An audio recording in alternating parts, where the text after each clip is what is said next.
கோழி வா இந்த நெல்லை கொத்திட்டு போ அப்படின்னு கூட மாட்டீங்க. பேக் பேக் பேக் பேக் பேக் பேக்னு குடிங்க. அப்போ கோழி நினைக்கும்னா சூப்பராக நம்ம மொழியில் பேசுகிறானே, என்னடா அழகாக கூப்பிடுதுனா நம்மள மாதிரியே பேசுறானப்பா அப்படின்னு கோழி பக்கத்தில் வரும். வந்தோடனே சங்க திருக்கி முடியை உரிச்சு பெப்பரை போட்டு சுக்கா பண்ணிடுவீங்க. அனைவருக்கும் வணக்கம். இந்து இந்தியா ஆர்டிகல் 370 காஷ்மீர் இஸ்லாமியர் பாகிஸ்தான் பசுமாடு பாரத் மாதா கி ஜெய் ஜெய் ஸ்ரீராம் அப்படின்னு சொல்லி இந்த முழக்கங்களை வைத்து வடநாடை கைப்பற்றிட்டாங்க. ஆனா தமிழ்நாட்டுக்குள்ள இந்த ஜெய் ஸ்ரீராம் முழக்கமோ இந்த பாரத் மாதா கி ஜெயவோ இந்த பாகிஸ்தானோ இது எடுபடலை. அப்ப என்ன பண்றான்னா இங்க வந்து என்ன பண்றது, வெற்றி வெற்றிவேல்னா ஒரு நேர்மையான ஆட்சி, ஒரு ஒழுக்கமான ஆட்சி. ஆனால் அந்த ஆட்சியில இந்தி மொழியை திணித்தான் என்ற ஒரே ஒரு காரணத்துக்காக காமராஜரையே இந்த மனு தோக்கடிச்சு. காமராஜர் தோக்கடிக்கு வேற எந்த காரணமும் கிடையாது. ஒரு ஊழல், குடும்ப ஆட்சி எதுவும். ஜல்லிக்கட்டு தமிழ்நாட்டுல இருக்கிறதுக்கு காரணமே மோடி தான் அண்ணாமலை சொல்றாரு. செருப்பு கழட்டி அடிப்பான். நேற்று பேசியிருக்காரு. பூலித்தேவன், மருதுபாண்டி, தீரன் சின்னமலை, வெண்ணிக்காலடி, சுந்தரலிங்கம், கட்டபொம்மன், வாஞ்சிநாதன், ஊமத்துறை, வெள்ளையத்தேவன் இவர்களுடைய மறுவடிவமாக மோடி இருக்காரு. இதை விட இவங்களுக்கு ஒரு அவமானம் உண்டா? மாமன்னர் பூலித்தேவன், ஊமைத்துறை, வெள்ளைத்தேவன் அதுவும் பார்த்து படிக்கிறாரு. தீரன் சின்னமலை உன் பாட்டேன், நீ கொங்கு மண்டலத்துல இருக்க, உன் தீரன் சின்னமலை பேர் கூட உன் மனசுல இல்லையே. புலித்தேவன், மருதுபாண்டி, தீரன் சின்னமலை நம்ம மனசுல இருக்க வேண்டாமா? நம்முடைய அப்போ உனக்கு யார் தெரியும்? உனக்கு சாவர்கர் தெரியும். மோடி 7 முறை தமிழ்நாட்டுக்கு வந்தார், தமிழ் மொழியின் சிறப்புகளை பேசினார், காசி தமிழ்ச்சங்கம் நடத்தினார். அதனால் தமிழர்கள் மாறி பாஜக ஓட்டு போட்டான் அப்படின்னு சொல்வதற்காக இந்த யாத்திரை. ஆனா இங்க எதையோ வேலையை பார்க்க போறாங்க அப்படின்னு வெளிப்படைத்தன்மையோடு தெரிகிறது. நம்ம கடைசி நம்பிக்கை வந்து தேர்தல் தான். அதுல வந்து வாக்குச்சி நமக்கு வந்து வாக்குதான். ஆனா அதுல கூட இவங்க கை வைப்பாங்களா அப்படிங்கிற வைப்பாங்களோ அப்படிங்கிற அச்சமும் பயமும் நமக்கு இருக்கிறது. வீடற்றவர்களுக்கு வீடு கட்டி தராங்க சார், தண்ணி இல்லாதவங்களுக்கு எல்லாம் இலவசமா தண்ணி கொடுக்குறாங்க, விவசாயிகளுக்கு மின்சார இலவசம், நிறைய விஷயம் கொண்டு வராங்கன்னு சொல்றாங்க. நீங்க பாத்தீங்களா? உங்களுக்கு தெரிஞ்சு உங்க சர்க்கிள்ல உங்களுடைய கேமராமேன்ட்ட கேளுங்க, உங்க எடிட்டர்கிட்ட கேளுங்க, உங்க அலுவலகத்திலே ரெட் நூலுக்குள்ளேயே நீங்க விசாரிங்க. மோடியால பயனடைஞ்சீங்களாப்பா? கிளாஸ்மேட் வெற்றி நடை போடுகிறது. தேசம் காப்போம், தமிழை வளர்ப்போம் மாநில மாநாடு மார்ச் 2 திருச்சி சிறுகனூர். இந்திய ஜனநாயக கட்சியின் நிறுவன தலைவர் டாக்டர் பாரிவேந்தர் அழைக்கிறார். அணிதிரண்டு வாருங்கள். தமிழர்கள் அப்படின்னும் போது பிரதமர் அவர்கள் தொடர்ந்து தமிழகத்துக்கு இப்ப ரீசெண்ட் டேஸ்ல ரொம்ப அதிகமா வந்துகிட்டு இருக்காரு. அண்ட் தமிழர்கள் மேல ஏன் இவ்வளவு ஒரு அன்பு பிரதமருக்கு திடீர்னு இந்த டைம்ல வந்திருக்கு, எலெக்ஷன் டைம்ல அப்படின்ற ஒரு கேள்வி இருக்குல்ல, நீங்க எப்படி உங்க வீட்டுல கோழி வளர்க்குறீங்க? நான் விராட்டு கோழி சொல்லல, நாட்டுக்கோழி சொல்றேன். வளர்க்குறீங்க, கோழி மேல உங்களுக்கு அலாதியான அன்பு இருக்கும். எதுக்கு? கறி வச்சு திங்கிறதுக்கு. கோழி வளர்க்குறது கொஞ்சுவதற்கல்ல, ஆடு வளர்ப்பது அழகு பார்ப்பதற்கு அல்ல. நல்ல தடவி கொடுத்து கோழி மொழியில கோழி நீங்க வந்து எப்படி கூடுவீங்க? கோழி வா இந்த நெல்லை கொத்திட்டு போ அப்படின்னு கூட மாட்டீங்க. பேக் பேக் பேக் பேக் பேக் பேக்னு குடிங்க. அப்போ கோழி நினைக்கும்னா சூப்பரா நம்ம மொழியில பேசுறானே, என்னடா அழகா கூப்பிடுதானே, நம்மள மாதிரியே பேசுறானப்பா அப்படின்னு கோழி பக்கத்துல வரும். வந்தோடனே சங்க திருக்கி முடியை உரிச்சு பெப்பரை போட்டு சுக்கா பண்ணிடுவீங்க.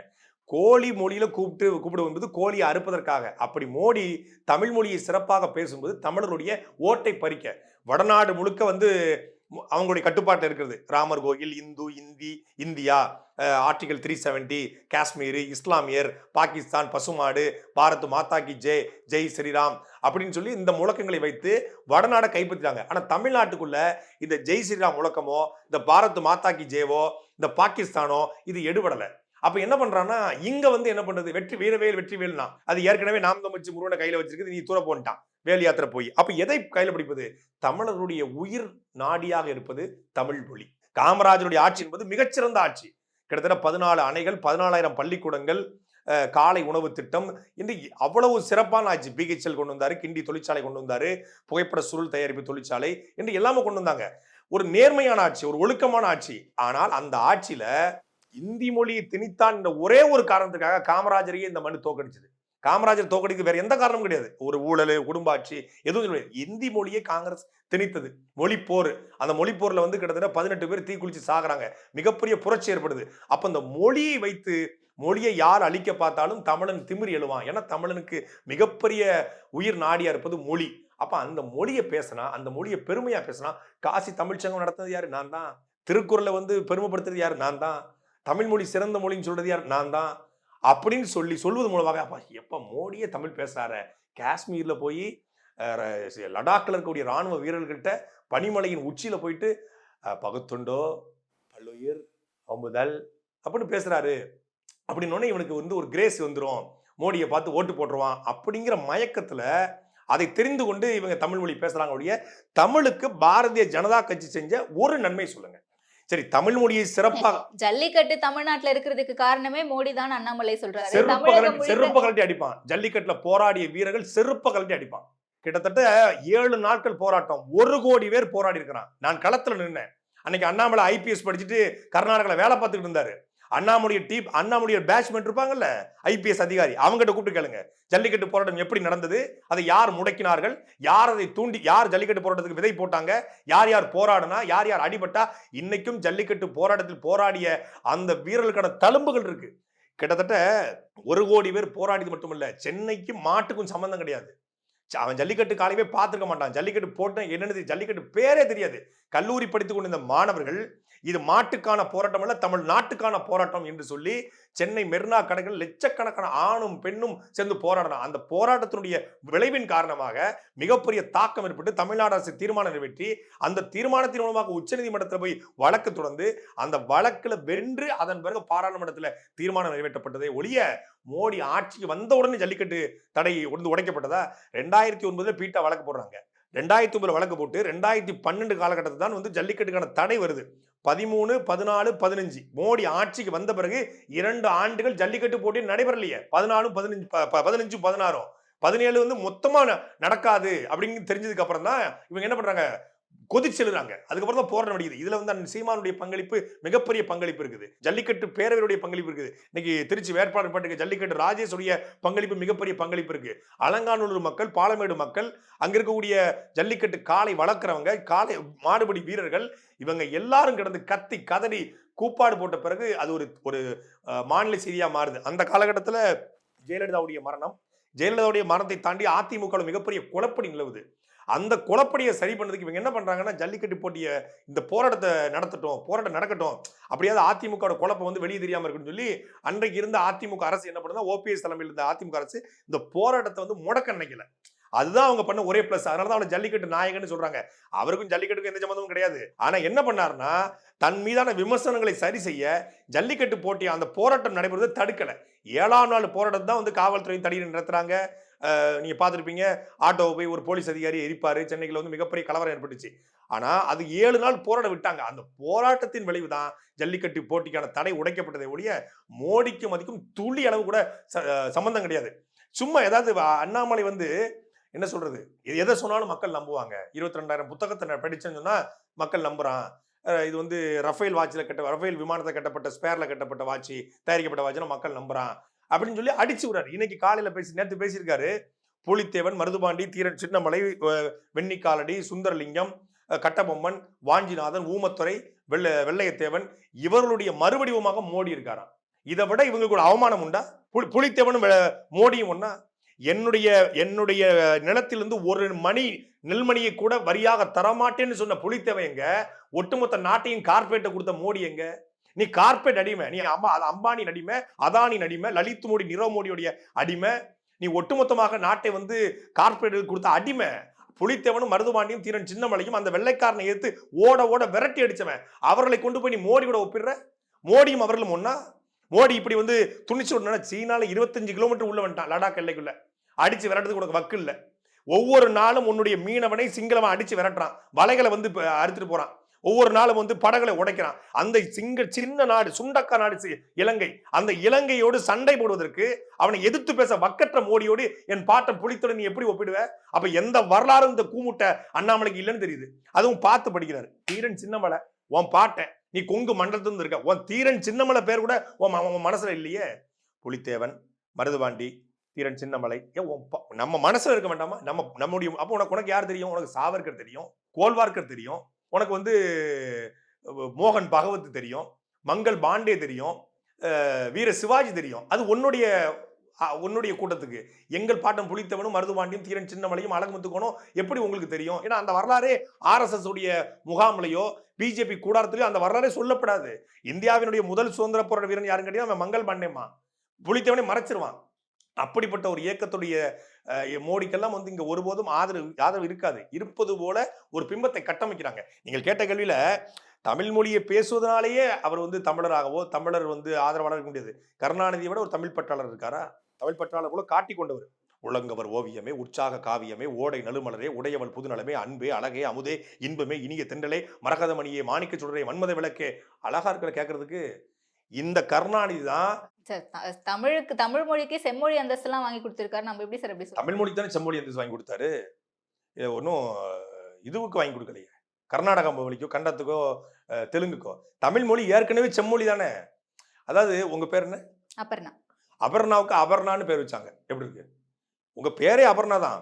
அபர்ணாவுக்கு அபர்ணான்னு பேர் வச்சாரு துரைமுருகன் அப்படின்னு சொல்ல முடியுமா? தமிழ் மொழிக்கு ஒரு செம்மொழி. தமிழ் மொழி ஏற்கனவே செம்மொழி தானே. அதன் நீ அந்தஸ்தை வாங்கி கொடுக்கறது. அது ஏற்கனவே செம்மொழி. தமிழ்நாட்டுக்கு தமிழ்நாடுன்னு பேர் வச்சாங்க. தமிழ்நாட்டுக்கு என்ன தமிழ்நாடு தானே பேரே. அப்புறம் நீ தமிழ்நாடுன்னு பேர் வைக்கிறது இதெல்லாம் வந்து சும்மா பெருமைக்கு பீத்திக்கிறது தான். தமிழ் மொழிக்கு செம்மொழிக்கு நான் அந்தஸ்தை வாங்கி கொடுத்தீங்க. இன்னைக்கு தமிழ் மொழி என்ன நிலைமையில இருக்கிறது? உங்க ஊடகத்துல தமிழ் இருக்கா? அந்த அளவுக்கு இருக்குது. உங்க பள்ளிக்கூடங்கள்ல நீங்க நடத்துற கல்வி நிலையங்கள்ல தமிழ்நாட்டில் சென்னை தொடங்கி கன்னியாகுமரி வரைக்கும் போங்க. ரெட் நூல் கேமரா எடுத்துட்டு கூடவே போங்க. எங்களை போட்டு இன்டர்வியூ கேட்டு கொள்றீல்ல, அங்க போங்க போங்க முழுக்க போங்க. ஒரு ஆய்வு நடத்துங்க. ஒரு கடை தெருவில் தமிழ்ல இது தமிழ்ல இருக்குங்க, கண்ணாடி கடை, மருந்தகம் இருக்கு அப்படின்னு நீங்க காட்டுங்க பாப்போம். அது எப்படி சார் பாசிபிள்? இப்ப நடப்புல கர்நாடகா போயிருக்கீங்களா? கர்நாடகா போங்க. இங்க இருந்து கிளம்பி பெங்களூர், மைசூர் வழியா கர்நாடகா போங்க. அங்க கன்னட மொழி பெருசா இருக்கும், கீழே ஆங்கிலத்துல இருக்கும். கன்னட மொழி மட்டுமே இருக்கக்கூடிய இடங்கள் இருக்கு. நீங்க ஹூக்லிலாம் இருக்கு பாருங்க, அங்க முழுக்க முழுக்க கன்னடம் தான். நீங்க இங்க நகை கடைக்கு யார் நகை வாங்க வரா? வெள்ளக்காரி வராளா? இல்ல வந்து ஆஸ்திரேலியா இருந்து இறங்கி வராளா? குமரன் நகையகம் அனு வச்சா கீழே வந்து போட்டுக்கோங்க குமரன் ஜுவல்லர்ஸ்னு, மேல குமரன் நகை கடைன்னு போடுங்க. இப்ப நீங்க வந்து அப்பல்லோ மருந்தகம் போட்டுக்கோங்க, கீழே அப்பல்லோ பார்மசின்னு போடுங்க. அது அப்பல்லோ பார்மசி. யார் வந்து மருந்து வாங்குறா? தமிழ்நாட்டில் இருக்கக்கூடிய ஏதோ ஒரு கடை தெருவில் இருக்கு, கடைகோடி கிராமத்துல இருந்து ஒருத்தன் வந்து மருந்து வாங்க போறான். முழுக்க முழுக்க ஆங்கிலம். தமிழே இல்லாத கடைகள்லாம் இருக்கு. தமிழ் ஏன் சட்டம் இருக்கு. 1978ஆம் ஆண்டு கலைஞர் கருணாநிதி 1977 நினைக்கிறேன், கலைஞர் கருணாநிதி முதலமைச்சரா இருக்கும்போது சட்டம் போட்டுக்காரு. 70 விழுக்காடு தமிழ், 30 விழுக்காடு ஆங்கிலம். தமிழ்ல பேர் இருந்தா 70 விழுக்காடு பெருசா இருக்கணும், கீழே சின்னதா ஆங்கிலத்தில் இருக்கணும், வேற்று மொழியில. இப்போ எல்லை பகுதிகளில் மலையாளத்துல போட்டுக்கலாம், கர்நாடகத்தை போட்டுக்கலாம். இப்போ சித்தூர் பார்டர், வேலூர் பார்டர் இருக்குன்னா அங்க நீங்க தெலுங்குல போட்டுக்கலாம். களியக்கவலை பார்டர்னா அங்க மலையாளத்துல போட்டுக்கலாம். அந்த எல்லை பகுதிகளில் அந்தந்த மொழிகளை போட்டுக்கலாம். ஆனால் தமிழ் மொழியில 70 விழுக்காடு இருக்கணும் என்று அரசு ஆணை ஜீவோ இருக்கு.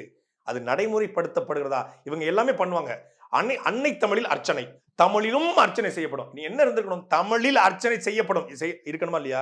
தேவாரம் திருவாசகத்தை விட உங்க சமஸ்கிருத மொழியில மந்திரங்கள் இருக்கிறதா? தேவாரம் திருவாசகத்தை விட இறைவனை வந்து உசுப்புகிற மொழி இருக்கிறதா? அதை விட மந்திரங்கள் இருக்கிறதா? அந்த தேவாரம் திருவாசகம் தமிழ்நாட்டுல எத்தனை கோவில்கள்ல ஓதப்படுகிறது? நீங்களே போங்க, இங்க இருக்கக்கூடிய பெருமாள் கோயிலுக்கு போங்க, இங்க இருக்கக்கூடிய சிவன் கோயிலுக்கு போங்க, முருகன் கோயிலுக்கு போங்க. என்ன இருக்கு? ஓம் சுக்கலாம்பிரதம் ஏ நக்கலாம்பிரதம் ஏ ஓம் ரீம் ராம் ரீம் பூம் அப்படி ஒண்ணு இருக்காது. என்ன இளவை என்ன பேசலாம், எதை பற்றி பேசலாம் எதுவும் தெரியாது. இப்ப தேவாரம் திருவாசகம்னா தென்னாட்டுடைய சிவனையை போற்றி எந்நாட்டுக்கும் இறைவா போற்றி அப்படி சொல்லும் போது நமக்கு அந்த மந்திரம் நமக்கு புரியுது. அந்த புரியும் போது நமக்கு ஒரு ஈர்ப்பு ஏற்படுது. அந்த மந்திரம் வந்து ஒரு வாழ்வியல் மந்திரம். ஆனால் அந்த மந்திரங்களை கூட ஒழிக்க முடியல. உங்கள் பெயர் என்னன்னு கேட்கறத தாண்டி அங்க இருக்கக்கூடிய பூசாரிகள் வந்து வேற என்ன வாயில கெட்ட வார்த்தை போட்டுட்டா கூட நமக்கு தெரியாது, கொட்டுறாரு. என்ன நமக்கு தெரியும்? அப்ப அந்த கோவில்கள்ல கூட தமிழ் இல்லையே. நீதிமன்றங்கள்ல தமிழில் வந்து இன்னைக்கு வழக்காட முடியாது. உச்சநீதிமன்றம் உயர்நீதிமன்றம் இருக்குன்னா உச்சநீதிமன்றத்தை விட்டுருங்க, உயர்நீதிமன்றத்துல தமிழில் போய் பேசினா கண்டெம்ட் ஆஃப் த கோர்ட். தமிழ்ல பேசக்கூடாது, மேலாட் அப்படின்னு குனிஞ்சு நிக்கணும். முழுக்க முழுக்க அவனுக்கு ஆங்கிலம் தெரியுதோ தெரியலையோ ஆங்கிலத்தான் பேசியாகணும். அந்த பார்வையாளருக்கும் புரியாது, வழக்கு தொடுத்தவனுக்கும் புரியாது. உண்மையிலே வழக்கறிஞர் நம்ம வழக்கு பத்தி தான் பேசாரா, நமக்கு சப்போர்ட் பண்ணி பேசாரா, எதிராக பேச எதுவும் புரியாது. திமுக வந்து 70 வருஷம் ஆட்சி. எதை வச்சு ஆட்சிக்கு வந்தீங்க? திமுக நேர்மையான ஆட்சி தருவன ஆட்சிக்கு வரல, லஞ்சத்தை ஒழிப்போம் ஊழலை ஒழிப்போம் ஆட்சிக்கு வரல. தமிழ் மொழியை காப்போம் என்று சொல்லிதான் ஆட்சிக்கு வந்தது. இந்திக்கு தமிழ்நாட்டில் ஆளிக்கமாம் எல்லோரும் வாருங்கள் நாட்டினரே, செந்தமிழுக்கு தீங்கு விளைந்து விட்டால் இந்த தேகம் இருந்து ஒரு லாபம் உண்டோ, விந்தை தமிழ் மொழி எங்கள் மொழி, அது வீர தமிழ் மக்கள் ஆதி என்போம், இந்திக்கு சலுகை தந்திருவார் அது ஈனரை காரி உமிழ்ந்துடும் என்று பாரதிதாசனுடைய பாட்டை பாடி ஆட்சிக்கு வந்த திமுக, இந்தியை ஒழித்ததாக சொல்லுகிற திமுக ஆங்கிலத்தை வளர்த்துட்டு இருக்க. இந்தி திணிப்புக்கு என்ன, ஆங்கில திணிப்பு என்ன? அவன் இந்தி எதிர்த்தான், நீ ஆங்கிலத்தை உள்ள விட்டுருக்கிற. அவன் இந்தியை உள்ள கொண்டதான், நீ ஆங்கிலத்தை உள்ள விட்டுருக்கிற. இன்னைக்கு முழுக்க முழுக்க தங்கிலீஷ் இதா மாறிடுச்சுல, தமிங்கிலம் மாறிடுச்சு. எவனாவது ஒருத்தன் தமிழ்ல பேசுறானா? தமிழ்ல பேசினா மேல இங்கேயும் பாக்குற ஒரு காலம் இருந்தது. இன்னைக்கு என்ன சீமான் மாத்திருக்காங்க, தமிழில் பேசுவது ஒரு ஃபேஷனாக, ஒரு ட்ரெண்டாக, அது ஒரு இதை ஒரு மாடர்னா மாறிடுச்சு. ஆனா ஒரு காலத்துல முழுக்க முழுக்க தமிங்கிலம். இன்னைக்கு பேரு டஸ்ஸு புஸ்ஸு இஸ்ஸு தமிழ்லே பேர் இல்லையே. சாதனாங்கிறான், ஒருத்தன் வந்து ஒருத்தன் பேர் வச்சுக்கிறான் மோனு மின்னு. ஒரு பிள்ளைக்கு பேர் மோனு மின்னு. ஏதாவது உங்களுக்கு புரியுதா, அர்த்தம் தெரியுதா? என் மூத்த பையனுக்கு அகவன், 2வது பையனுக்கு ஆதன். ஆதன் புலித்தேவன், புலித்தேவன்கிற அண்ணன் பேர் வச்சாங்க. அப்போ ஒரு தமிழ்லேயே அழகழகான பேர்கள் இருக்கு. நம்முடைய அடையாளங்களை சுமந்திருக்கிற ஒரு மாடர்னான பேர்கள் இருக்கு. ஆனால் இவன் வந்து நேமாலஜி, நியூமராலஜி, அந்தாலஜி, இந்தலாஜின்னு சொல்லிட்டு முழுக்க 70 விழுக்காடு சமஸ்கிருத வடமொழி பெயர்கள். திமுக ஆட்சியில் செம்மொழி வந்து அந்தஸ்து வாங்கி கொடுத்த உங்க ஐயா கலைஞர் ஆட்சியில். கடந்த 2 நாடாளுமன்ற தேர்தலையும் இல்லாத அளவுக்கு இந்த முறை மோடி அவர்கள் தமிழகத்துக்கு அதிகமா கவனம் செலுத்துறாரோ? அதான் கவனம் செலுத்துவதன் மூலமாக அவர் சொல்றாரு பாருங்க, எல்முருகன், வேல் யாத்திரை போனோம், அதனால 4 சீட்டு கிடைச்சது. அண்ணாமலையோட யாத்திரை மூலமாக 40 சீட்டு கிடைக்கும்டாங்க. அங்க 400 சீட்டு கிடைக்கும் சொல்லி அமித்ஷா அவர்கள் சொல்றாங்க. இங்க இங்க வந்து 40 தொகுதின்னு சொல்லி எல்முருகன் சொல்றாங்க. இது மூலமாக ஒன்றை மட்டும் புரிந்து கொள்ள முடியுது. குறிப்பால் அவங்க உணர்த்துறாங்க, இந்த ஓட்டு மிஷினை நாங்க வந்து ஹேக் பண்ண போறோம். அண்ணாமலையுடைய யாத்திரை போனாங்க, பாஜக தனித்த செல்வாக்கு பெற்றது.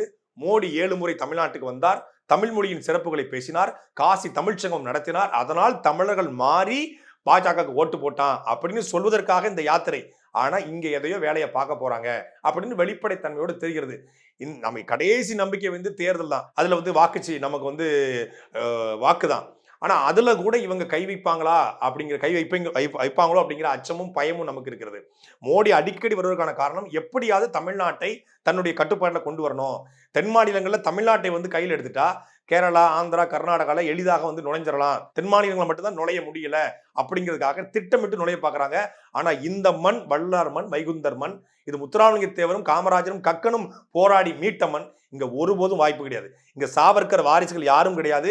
இங்க சுதந்திர போராட்ட வீரர் சுபாஷ் சந்திர போஸுடைய வழிவந்தவர்கள், அவருக்காக நின்றவர்கள் தான் இருக்க முடிய, நாங்கள் காந்தியின் வழிவந்தவர்களோ இல்லை சாவர்கரின் வழிவந்தவர்களோ இங்க இல்லைங்கிறது மோடிக்கு இந்த தேர்தல் களம் நிரூபிக்கும். நீ என்னதான் ஓட்டு மிஷினை ஹேக் பண்ணாலும், என்னதான் வந்து 7 முறை நீ வந்தாலும், பழனிக்கே பால்காவடி எடுத்தாலும், நீ தமிழ்நாட்டில் உன் பருப்பு வேகாது என்பதுதான் இந்த தேர்தல் காட்டப் போகிறது. அப்ப அண்ணாமலையோட எண்மண் எண் மக்கள் கூட கை கொடுக்காதுன்னு சொல்றீங்க பாஜகவுக்கு? என் மண் என் மக்கள். அப்போ தாமிரபரணி மண்ணும் உங்க மண்ணு, காவிரி மண்ணும் உங்க மண்ணு, பாலாறு மண்ணும் உங்க மண்ணு, கன்னியாகுமரியோடு இருக்கக்கூடிய மலைகளும் உங்க மலைகள். அந்த கனிம வள கொள்ளை தமிழ்நாட்டில் கன்னியாகுமரி மாவட்டத்தில் அதிகமாக நடப்பதாக சொல்லி நாம் தமிழ் கட்சி தொடர்ச்சியா போராடுகிறது. இன்றைக்கு அறப்போர் இயக்கம் திருநெல்வேலியில தான் அதிகமாக வந்து மலைகள் வெட்டப்பட்டிருக்கிறது. 700 கோடி ரூபாய் முறைகேடு என்று அதை ஊழல் பட்டியலாக வெளியிட்டிருக்காங்க தகவல் அறிவு சட்டத்தில் எடுத்து. அதுல வந்து அப்பாவு தொடங்கி திருநெல்வேலி எம்பி ஞானதிரவி வரைக்கும் தொடர்பு இருக்குன்னு சொல்றாங்க அறப்போர் இயக்கம். இது குறித்து பாஜகவுடைய தலைவர் அண்ணாமலை எங்கேயாவது பேசி நீங்க பாத்தீங்களா? கன்னியாகுமரி மாவட்டம் பாஜகவுடைய கோட்டைன்னு சொல்றாங்க. பாஜக வெல்வதற்கான வாய்ப்பு இருக்க தொகுதின்னு சொல்றாங்க. ஏற்கனவே சட்டமன்ற உறுப்பினர்களும் அங்க இருக்காங்க. திருநெல்வேலியும் நயனா நாகேந்திரன் சட்டமன்ற உறுப்பினர். இந்த தொகுதிகள் தான் அதிகமாக கனிமவள கொள்ளை நடக்கிறது. இந்த கனிமவள கொள்ளையை கண்டிச்சு பாஜக நடத்திய ஒரு போராட்டம் என்ன? அப்புறம் என்னடா எண்ணு மண்ணு எண்ணு மக்கள்? தமிழ்நாடு முழுமைக்கும் ஆத்து மணல் அள்ளி விற்கப்படுகிறது. தமிழ்நாடு முழுக்கும் கனிமவள வேட்டை நடக்கிறது. இதை கண்டிக்க வக்கற்ற துப்பற்ற அண்ணாமலைக்கு என்ன எண் மண் எண் மக்கள்? அங்க போயிட்டு காவிரி நோடில்லா, கர்நாடகம் நோடில்லா, I am still my death, I am proud கன்னடிக்கான்னு சொன்னீங்க. இங்க மண்ண எண் மண் எண் மக்கள், காவிரி தானே ஓ மண்ணு, நீ ப்ரௌடு கன்னடிக்கான்னு சொல்லணும். ஏங்க நான் இனி அறுத்து போட்டா கூட நான் போய் சொல்லுவேன். கர்நாடகாவில் போயிட்டு சீமான் சொல்லுவாரா? நாங்க சொல்லுவோமா? ஆந்திராவுக்கு ஒரு கூட்டத்துக்கு போறோம், இல்ல வந்து எங்கே டெல்லிக்கு போறோம், எங்கேயே போறோம், எங்க போனாலும் நாங்க தமிழன் தான். நீ கர்நாடகா போனா கன்னட, தமிழ்நாடு வந்தா தமிழ, மகாராஷ்டிராவுக்கு போனா சங்கி. நீ ஒவ்வொரு நாளையும் கமலஹாசன் கூட 10 கட்டப் தான், நீ பல கட்ட போடுறியப்பா. அப்புறம் எப்படி நீ வந்து என் மண் என் மக்கள்? இது எங்கள் மண், எங்கள் உரிமை. இது வந்து அண்ணாமலையின் மண்ணோ, இது அமித்ஷாவின் மண்ணோ, இது மோடியின் மண்ணோ அல்ல, இது தமிழர் மண். இந்த மண் எங்களுக்கான உரிமை. அவன் இந்த மண்ணு ஏன் உரிமைன்னு சொல்லி பிஜேபி அள்ளி விற்குது, காங்கிரஸ் அள்ளி விற்குது, திமுக அள்ளி விற்குது, அதிமுக அள்ளி விற்குது.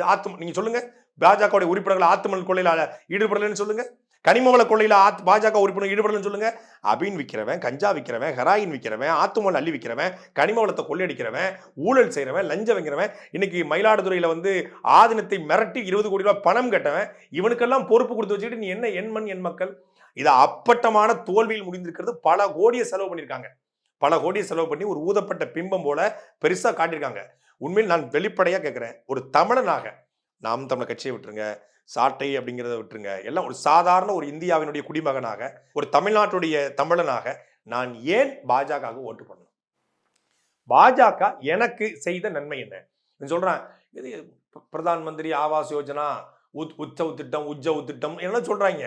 எனக்கு தெரிஞ்சு எங்க அம்மா, எங்க அப்பா, என் பெரியம்மா, என் சித்தி, எங்கள் அத்தை, எங்கள் மாமா, என் தங்கச்சி, என் தம்பி, என் மனைவி வீட்டில் மனைவி, என் அண்ணி, கொழுந்தியா, இந்த எல்லா சர்க்கிளையும் எனக்கு தெரிஞ்ச சர்க்கிள், அப்படியே உங்களுக்கு தெரிஞ்ச சர்க்கிள் நீங்கள் யோசிச்சுக்கோங்க.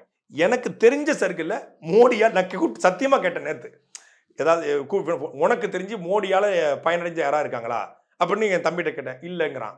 தங்கச்சிட்ட கேட்டேன், இல்லைங்கிறான். எங்கள் அம்மாட்ட ஃபோன் பண்ணி கேட்டேன், நமக்கு தெரியாமல் ஏதாவது மோடி திட்டத்தில் வீட்டுக்கு எதுவும் வந்துச்சா போலன்னு, இல்லைன்றாங்க. மோடியால் என் குடும்பத்தில் எனக்கு தெரிஞ்சு, நானும் நடுத்தர குடும்பம் தான், பெரிய கோடீஸ்வர குடும்பம்லாம் இல்லை, நடுத்தர குடும்பம் தான், மிடில் கிளாஸ் ஃபேமிலி தான். எனக்கு தெரிஞ்சு எங்கள் குடும்பத்தில் மோடியால் எந்த பயனும் இல்லையே, யாருமே பயனடையிலையே. அப்புறம் என்ன மோடியால் தமிழ்நாட்டில் பயனடைஞ்சாங்க பயனாளர்கள் 7 கோடி.